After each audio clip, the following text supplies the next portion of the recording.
In this section, I'm going to explain to you what affiliate marketing is.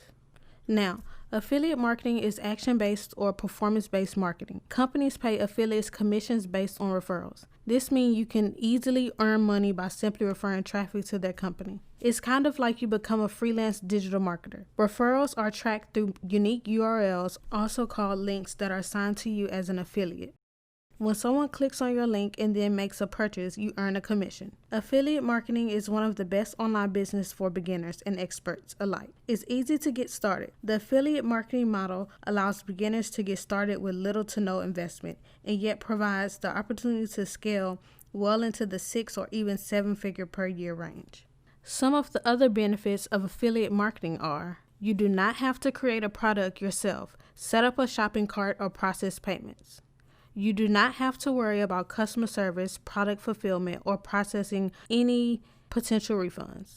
You can do this anywhere in the world as long as you have your laptop and an internet connection. And affiliate marketing programs are almost always free to join.